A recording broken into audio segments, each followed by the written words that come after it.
Happy birthday.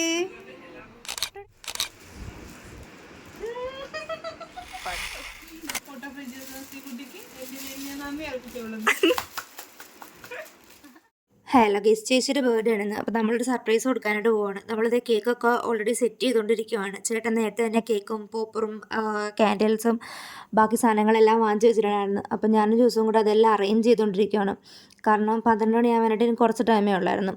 അപ്പോഴത്തേക്കും നമ്മൾ കേക്കെല്ലാം arrange ചെയ്തിട്ട് നേരെ റൂമിൽ പോയി. നമ്മൾ ഓൾറെഡി സെറ്റ് ചെയ്ത് വെച്ചിരിക്കുന്ന ഫ്രെയിം എടുത്തുകൊണ്ട് വന്നു. കാരണം 12 മണി ആവാറായി. കറക്റ്റ് 12 ആയപ്പോൾ നേരെ റൂമിൽ വന്ന് അവളെ വിഷ് ചെയ്ത് ഞാൻ ഗിഫ്റ്റ് കൊടുത്തു. അവൾ ശരിക്കും സർപ്രൈസ് ആയി. കാരണം ഞാൻ ഫ്രെയിം ആയിരിക്കും ഗിഫ്റ്റ് കൊടുക്കുന്നതെന്ന് അവൾ ഒരിക്കലും എക്സ്പെക്റ്റ് ചെയ്തില്ല. ഞാൻ കഴിഞ്ഞ വർഷം തന്നെ പ്ലാൻ ചെയ്ത് വെച്ചിരിക്കുകയായിരുന്നു ഇത്തവണ എന്തായാലും ഫ്രെയിം കൊടുക്കണമെന്നുള്ളത്. പിന്നെ എന്തായാലും ഞാൻ എൻ്റെ ഒരു ഫ്രണ്ടിനോട് ഓൾറെഡി ഞാൻ ഫ്രെയിം പ്രിൻ്റ് എടുക്കുന്ന കാര്യമൊക്കെ പറഞ്ഞിട്ടുണ്ടായിരുന്നു. പിന്നെ ലാസ്റ്റ് മിനിറ്റാണ് എങ്കിൽ പിന്നെ ഞാൻ തന്നെ ചെയ്തേക്കാം, എന്തായാലും എൻ്റെ പേജ് ഞാൻ റീലോഞ്ച് ചെയ്യുന്നതിനെ പറ്റി ആലോചിച്ചുകൊണ്ടിരിക്കും.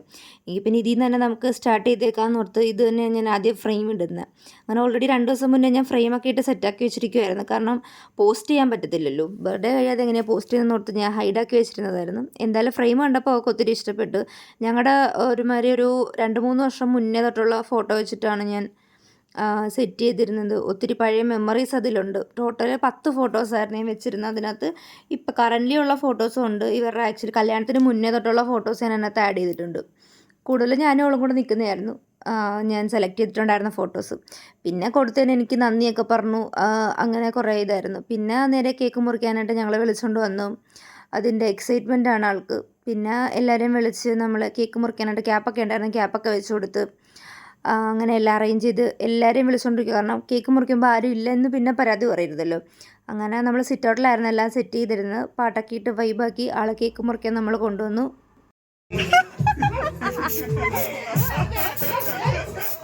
അവളുടെ താലാക്ക് തന്നെ അടിച്ചോണം. ഓർക്കുന്നുണ്ടല്ലോ എൻ്റെ ബർത്ത്ഡേ കാണുന്നതൊക്കെ. എടാ അവരുടെ മേത്തോട്ട് വീഴട്ടെ. മേത്തോട്ട് വീഴട്ടെ. അങ്ങോട്ട് അടുത്ത് നിൽക്കി മുറിച്ചോ.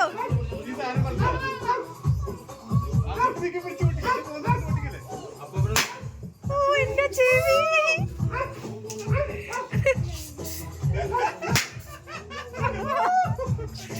ഇവിടെ ഇവരെല്ലാരും ഉണ്ട് ഗായ്സ്. Oh no Josu.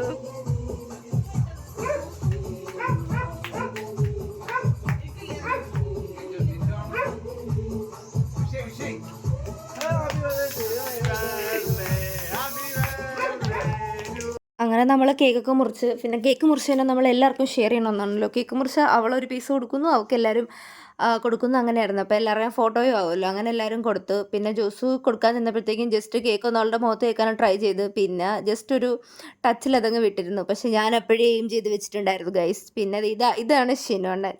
ഇവിടെ നമ്മുടെ എന്ത് പ്രോഗ്രാം ഉണ്ടല്ലോ നമുക്ക് മുന്നിൽ കാണും. ഇവിടുത്തെ സ്ഥിരം അന്തേവാസിയാണ് നമ്മുടെ. പിന്നെ ഷിനോണ്ണൊക്കെ ഒന്ന് കേക്ക് കൊടുത്തു. പിന്നെ കുറേ പേരുണ്ട്, ഞാൻ വീഡിയോ കാണിച്ചിട്ടുണ്ടല്ലോ. എല്ലാവരും നമ്മുടെ ഫംഗ്ഷൻ ഇവിടെ ഉണ്ടായിരുന്ന ആൾക്കാരാണ്. പിന്നെ ചേട്ടനും ജസ്റ്റ് ഒന്ന് സ്വൈപ്പ് ചെയ്ത് വിടുന്നേ ഉള്ളൂ കേക്ക്. അതൊക്കെ ഞാൻ എയിം ചെയ്ത് വെക്കുന്നുണ്ട്. ഇവരാരും എൻ്റെ ബർത്ത്ഡേക്ക് ഒരു ദാക്ഷിണ്യം എന്നോട് കാണിച്ചിട്ടില്ല. അച്ചരം പുച്ചരം എൻ്റെ മുഖത്ത് തേക്കുമായിരുന്നു ഇവർ. പിന്നെ എല്ലാവരും കേക്ക് കൊടുക്കുന്നവരെ ഞാൻ വെയിറ്റ് ചെയ്ത് നിൽക്കുമായിരുന്നു. കാരണം ലാസ്റ്റ് നമ്മൾ കൊടുക്കുമ്പോഴത്തേക്ക് അവളുടെ മുഖത്ത് എനിക്ക് വൃത്തിക്ക് തേക്കാൻ പറ്റത്തുള്ളൂ. അങ്ങനെ പിന്നെ ഞാൻ എല്ലാവരും കൊടുക്കുന്നവരെ വെയിറ്റ് ചെയ്ത് നിൽക്കുമായിരുന്നു.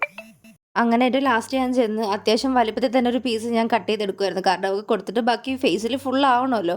ഞാൻ അങ്ങനെ മുറിച്ചപ്പോഴത്തേക്ക് അവൾ പറയുന്നുണ്ട് കേക്ക് വേസ്റ്റ് ചെയ്യരുതടി, എൻ്റെ മുഖത്ത് തേക്കരുത് എന്നുള്ളത്. പക്ഷേ അതിലൊരു ദാക്ഷിണ്യം ഞാൻ കാണിച്ചില്ല. കാരണം എൻ്റെ ബർത്ത്ഡേക്ക് ഇവരാരും ഇതെന്നോട് കാണിച്ചിട്ടില്ല. എന്നെ കേക്കിൽ മുക്കിയെടുക്കുമായിരുന്നു ഇവർ.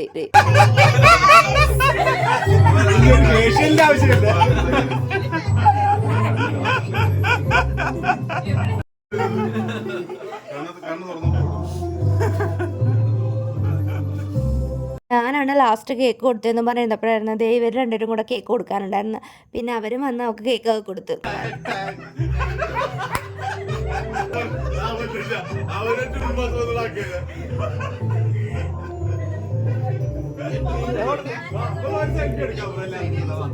അങ്ങനെ കേക്ക് മുറിയൊക്കെ കഴിഞ്ഞ് ഇനി ബാക്കി നമുക്ക് കഴിക്കാനുള്ള കേക്കാണെന്ന് പറഞ്ഞാൽ അലക്സാണ്ടർ ശരിയായിട്ടും കൂടെ നല്ല കാര്യമായിട്ട് ഇത് കേക്ക് കഴിക്കുന്നുണ്ടായിരുന്നു.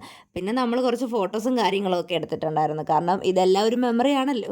അങ്ങനെ കേക്ക് മുറി ഫോട്ടോ എടുപ്പ് എല്ലാം കഴിഞ്ഞ് നമ്മളിത് ഫുഡ് കഴിക്കാൻ പോവാണ് ഗെയ്സ്. അപ്പോൾ ഏകദേശം ഒരു 1 മണി 1:30 ആയിട്ടുണ്ടായിരുന്നു. എല്ലാവർക്കും ഉറക്കവും വരുന്നുണ്ട്, വിശക്കുന്നുണ്ട്. അങ്ങനെ തന്നെ കഴിക്കാമെന്ന് പറഞ്ഞ് നമ്മൾ ഫുഡ് എടുക്കുകയാണ്. ചിക്കൻ കറി ഓൾറെഡി നമ്മൾ വീട്ടിൽ വെച്ചതാണ്. പൊറോട്ട നമ്മൾ പുറത്തുനിന്ന് വാങ്ങിച്ചിട്ടുണ്ടായിരുന്നു. അങ്ങനെ തന്നെ നമ്മൾ ഫുഡൊക്കെ എടുത്ത് എല്ലാവരെയും വിളിച്ച് ഫുഡൊക്കെ ഇരുന്ന് കഴിച്ചു.